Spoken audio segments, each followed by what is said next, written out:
उसको 5 लाख रुपए का इलाज मिलेगा, लेकिन वो दिल्ली में रोका हुआ है अरविंद केजरीवाल जी की सरकार ने, और झूठ बोलते हैं। क्या दिया है आपने 10 साल में दिया तो कुछ नहीं। पानी के लिए भी दिल्ली तरस रही, या तो पानी के लिए तरस रही है, या तो पानी के कारण तरस रही है, परेशान हो रही है, तड़प रही है, तरस। पूछना चाहता हूं, दिल्ली की जनता आपसे एक्सपेक्ट कर रही है कि क्या अब आपकी पार्टी को सरकार में बने रहने का अधिकार है, क्योंकि आपकी पार्टी भी इस शराब घोटाले में आरोपित हो चुकी है। दिल्ली में पिछले 10 साल में एक भी किसी गरीब का नया राशन कार्ड नहीं बना है। महत्वपूर्ण बात आज की इस प्रेस कॉन्फ्रेंस में यह है कि अभी तक तो हम लोग देखा करते थे कि किसी आरोप में, किसी घोटाले में, किसी बड़े स्कैंडल में व्यक्ति फंसा करते थे, व्यक्तियों का समूह फंसा करता था। लेकिन आज दिल्ली में एक नया इतिहास बना है। शराब घोटाले में दिल्ली की जनता की, झुग्गी झोपड़ी में रहने वालों की, अनऑथराइज्ड कॉलोनियों में रहने वालों की, रेहड़ी पटरी जैसे कार्य करने वाले लोगों की सुविधा के लिए जो पैसे खर्च होने थे, उस सरकारी खजाने के पैसे को शराब घोटाले में एक बड़ा लूट करने के लिए सीधे राजनीतिक पार्टी ही आरोपित हो गई है। सीधे सीधे आम आदमी पार्टी वही जांच एजेंसी के रिपोर्ट के चार्जशीट में 38 नंबर पे आम आदमी पार्टी, एक राजनीतिक पार्टी, वही आरोपित हुई है। वही चार्जशीट में इस आरोप के साथ आई है कि इस लूट की बेनिफिशियरी ये पार्टी है, और उस पार्टी का नाम आम आदमी पार्टी है। अरविंद केजरीवाल जी, उनके खिलाफ जितने साक्ष्य थे, जांच चल रही थी, जिसके तहत वो गिरफ्तार भी हैं। उस अरविंद केजरीवाल ने, जिन्होंने बार बार जीवन में कहा है कि हमारे ऊपर अगर कोई छोटा सा आरोप भी लगा तो हम इस्तीफा दे देंगे। जब केस चल रहा था, जांच एजेंसियां काम कर रही थी, जगह जगह से साक्ष्य आ रहे थे, गवाह अपनी बात कर रहे थे, तब तो खैर उन्होंने नहीं दिया इस्तीफा। लेकिन आज जब वो स्वयं ईडी की चार्जशीट में दिल्ली के शराब घोटाले में 37 नंबर के आरोपी बन गए हैं, अब दिल्ली इस आशा से देख रही है कि शायद उनकी नैतिकता जागे और वो इस्तीफा दें। लेकिन जिस राजनीतिक पार्टी को ही आरोपित कर दिया गया हो किसी ऐसे शराब घोटाले में, वो पार्टी क्या करे? नैतिकता उस पार्टी के लिए आज क्या बनती है?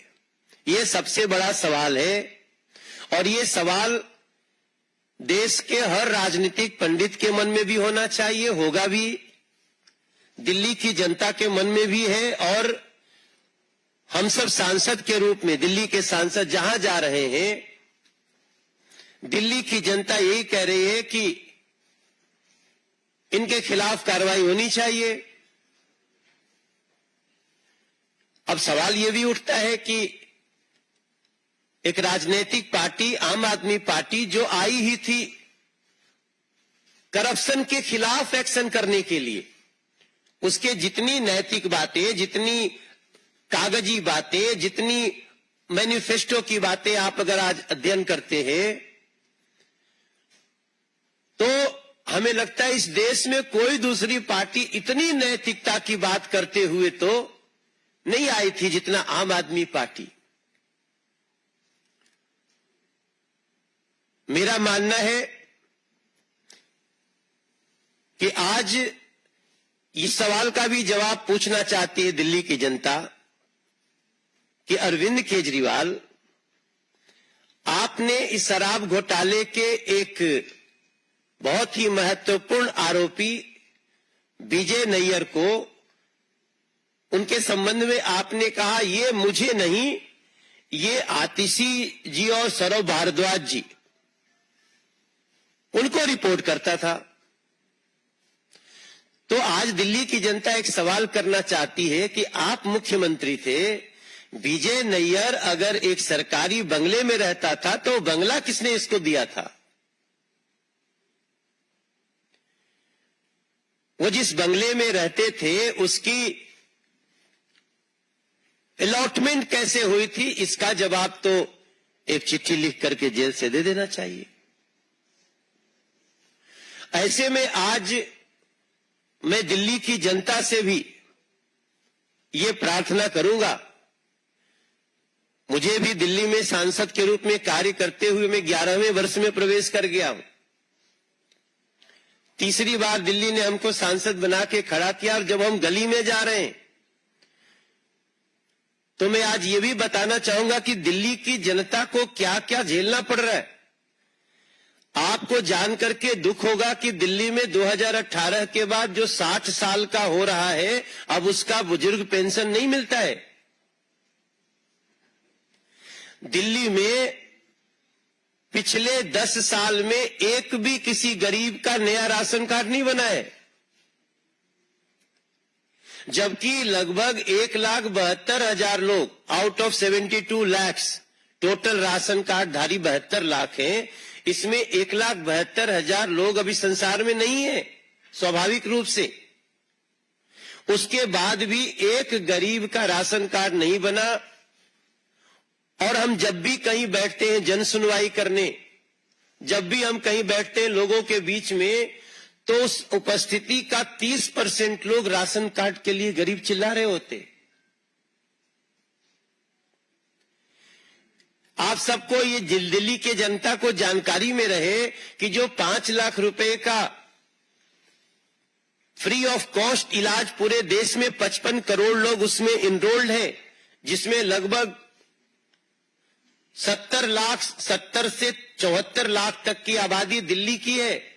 उनका नाम निबद्ध है कि अगर आपके घर में माता पिता पति पत्नी और उसके बच्चे, इसको परिवार कहा जाता है उस डेफिनेशन में, उसको 5 लाख रुपए का इलाज मिलेगा। लेकिन वो दिल्ली में रोका हुआ है अरविंद केजरीवाल जी की सरकार ने, और झूठ बोलते हैं। आपको एक और जानकारी दूंगा इस प्रेस कॉन्फ्रेंस में कि गरीबों को घर देने वाला प्रधानमंत्री आवास योजना, जो 4 करोड़ 21 लाख लोगों को पूरे देश में घर दे दिया है, एक केवल कालका जी का उदाहरण छोड़ दीजिए जो डीडीए की जमीन थी और सरकार की योजना से हुई, वरना दिल्ली के एनसीटी इलाके में प्रधानमंत्री आवास योजना बंद है, उसको चालू नहीं किया गया है। तब मैं पूछना चाहता हूं कि आप 10 साल में क्या दिया है आपने 10 साल में दिया तो कुछ नहीं। पानी के लिए भी दिल्ली तरस रही, या तो पानी के लिए तरस रही है, या तो पानी के कारण तरस रही है, परेशान हो रही है, तड़प रही है, तरस रही है और तड़प रही है। या तो पानी खत्म हो जाता है, या तो पानी भर जाता है, गाड़ी डूब जाती है। तब मैं आज अरविंद केजरीवाल को उनकी नैतिकता की याद दिलाते हुए, कि आप कहते थे ना कि आरोप लगते ही हम इस्तीफा देंगे, अभी आरोपी बन गए आप, चार्जशीट में आरोपी बन गए। तब मैं पूछना चाहता हूं, दिल्ली की जनता आपसे एक्सपेक्ट कर रही है कि क्या अब आपकी पार्टी को सरकार में बने रहने का अधिकार है, क्योंकि आपकी पार्टी भी इस शराब घोटाले में आरोपित हो चुकी है। 38 नंबर पे इन सवालों के साथ दिल्ली की जनता तो इसका निर्णय आपको करेगी, समय आने पर देखेगी। लेकिन इस समय अगर अरविंद केजरीवाल जी चिट्ठी से भी सरकार चला रहे हैं, अगर अरविंद केजरीवाल जी अपने घर में भी किसी को चिट्ठी लिखते हैं, तो कृपया लिख करके बताइए कि इन परिस्थिति में दिल्ली की जनता नैतिकता के रूप में आपसे क्या अपेक्षा करे, ये भारतीय जनता पार्टी चाहती है। Questions? Yes.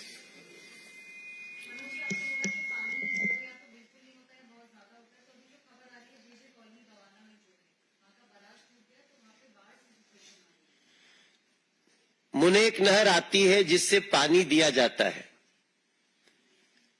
उसकी ये घटना अभी हमारे पास थोड़ी देर पहले में पीसी में आने से पहले पता चला है।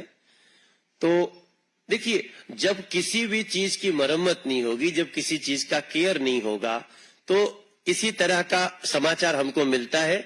बहरहाल अभी हम लोग अपने स्तर से इसको क्या कर सकते हैं, लेकिन दिल्ली सरकार को इसमें आगे बढ़ना चाहिए और उसको ठीक करना चाहिए, क्योंकि लोग भी बहुत परेशान हैं।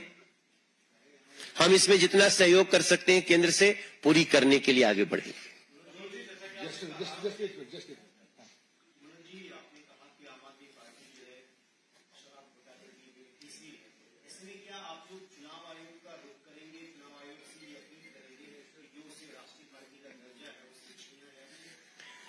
देखिए, हमारे देश में संवैधानिक व्यवस्था है, हमें संविधान पे विश्वास है। चुनाव आयोग ऐसे मामले में जो संज्ञान लेना होता है जरूर लेंगे, ऐसा मेरा विश्वास है। मनोज जी, आपने कहा कि आम आदमी पार्टी आरोपित हो गई है, मुख्यमंत्री का नाम आ गया है, आरोप करते हो, पहले इस्तीफा देने की बात कहते थे, लेकिन अब आपकी स्पष्ट मांग क्या है, क्या चाहते हैं? नहीं, हमारी स्पष्ट मांग है कि इनको अपने पद पे बने रहने का अधिकार नहीं है। इनको अपने पद से मुख्यमंत्री को भी इस्तीफा देना चाहिए, और आम आदमी पार्टी ही आरोपित हुई है, इसमें क्या होना चाहिए उनसे हम चिट्ठी के मार्फत जानना चाहते हैं। सवाल ये कि अरविंद केजरीवाल ने ये कहा है कि उनका इस पूरे मामले में कोई लेना देना नहीं है। विजय नायर को पार्टी ने अपॉइंट किया था, जो आतिशी और सौरभ को रिपोर्ट करते थे। उन्होंने किकबैक्स के बारे में भी कहा कि किसी तरह की कोई किकबैक्स के बारे में कोई बात नहीं की। तो अब पहले बात ये कि कैसे मनीष सिसोदिया पर आरोप लगाया था, अब आतिशी और सौरभ को रिपोर्ट करते थे विजय नायर इस तरह की बातें वो कर रहे हैं, अपने आप को दूर कर रहे हैं। देखिए, 100 करोड़ के मनी लॉन्ड्रिंग के चार्ज के साथ 45 करोड़ रुपए किस प्रकार से दिए गए हैं, इसकी पूरी जानकारी जांच एजेंसी ने दे दी है। कौन से व्यक्ति ने पैसा पहुंचाया, कितना 25 करोड़ कब गया, विनोद चौहान ने 25 करोड़ रुपए दिल्ली से गोवा कैसे भेजा, और बेनापल्ली ने कैसे रिसीव किया, ये सारी जानकारी अब आपके सामने है। मतलब जांच एजेंसी ने दे दिया है कोर्ट के समक्ष। तो इसके बाद भी हम तो पूछ रहे हैं कि क्या विजय नैयर को जो घर मिला, क्या उसकी भी जानकारी अरविंद केजरीवाल जी को नहीं थी? किस हैसियत से घर मिला, कैसे घर मिला, क्यों वो इतने बड़े पौधे पे मिला? बड़े बड़े सीनियर विधायकों को ऐसा घर नहीं मिलता जैसा विजय नैयर को मिला। तो मुझे लगता है कि कोशिश तो हर अपराधी करता है बचने की, मगर कोई गुंजाइश है नहीं। He should resign.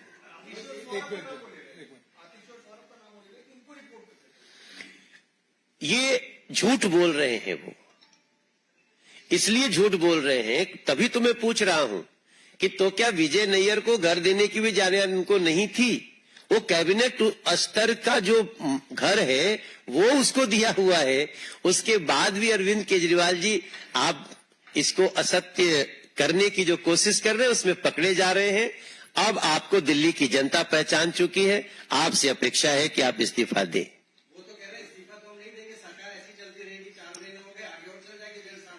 दिल्ली की जनता देख रही है, यही तो बात है कि दिल्ली की जनता देख रही है। हाँ, नहीं, हम लोग तो बार बार कह रहे हैं जो इस चीज में संवैधानिक प्रक्रियाएं हैं उसका पालन होना चाहिए, उसके आधार पे एक्शन होना चाहिए। Just a minute. We have 2 more questions, so let's go with you first time. Yeah. जी, पीपीएसी जो बढ़ा है 8.7% के करीब, उसके बाद दिल्ली के जो बिजली के बिल ज्यादा बढ़ रहे हैं, उसको लेकर बीजेपी ने आपत्ति जताई है। कल एक प्रोटेस्ट भी होगा। आम आदमी पार्टी की तरफ से बयान आया है कि ये एक सिस्टम रहा है जिसमें डिस्काउंट बढ़ा सकती है, बट डिस्काउंट उसने बीएसईएस में डायरेक्टली डीईआरसी को लेकर दिखा है और अनुमति नहीं दी है बढ़ाने की। तो कैसे देखते हैं?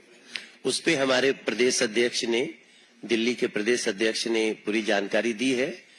अभी उस पे हम बाद में बात करेंगे। Just a minute. Ravinder ji, पूछा. अरविंद केजरीवाल की पार्टी इंडिया अलायंस में है, उसी अलायंस के एक पार्टनर है उमर अब्दुल्ला. उन्होंने कश्मीर में जो भी आतंकवादी घटनाएं घटती है, शहीद हो रहे हैं, उस पर भी सवाल उठाया था कि केंद्र सरकार ऐसी हैसियत नहीं कि हम चुनाव करें, अगर कराना है तो चुनाव करा ले, हम जनता तय करेगी कि उसको किस दिशा में. अभी थोड़े दिन पहले चुनाव हुए हैं जम्मू कश्मीर में और बहुत बड़े स्तर पे उन सम्मिलित हुए हैं. पूरे दुनिया के लोगों ने उसकी तारीफ की है. बाकी आतंकवाद का खात्मा बहुत नजदीक है. Last question. Sir, supreme court ने अभी कल जो फैसला दिया मुस्लिम महिलाओं के संदर्भ में कि वो जो है तलाक के बाद अपने हक को लेकर के अपने पति से डिमांड कर सकती है, उसको लेकर के कई मुस्लिम धर्मगुरु विरोध कर रहे हैं, उसको लेकर के मीटिंग भी बुलाई जा रही है. आप कैसे देखते हैं, एक तरफ महिलाओं के हित में इतना बड़ा एक फैसला है और उस पर इस तरीके की प्रतिक्रियाएं जो आ रही है? आज हमको इसी पे केंद्रित रहने दीजिए.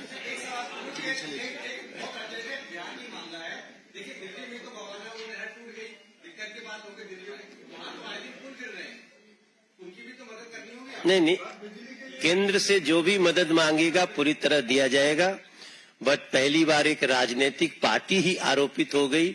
हम सबको इस पे दिल्ली के प्रत्येक लोगों को भी जगाना है और इस पे क्या नैतिकता हो सकती है इंतजार कर रहे हैं.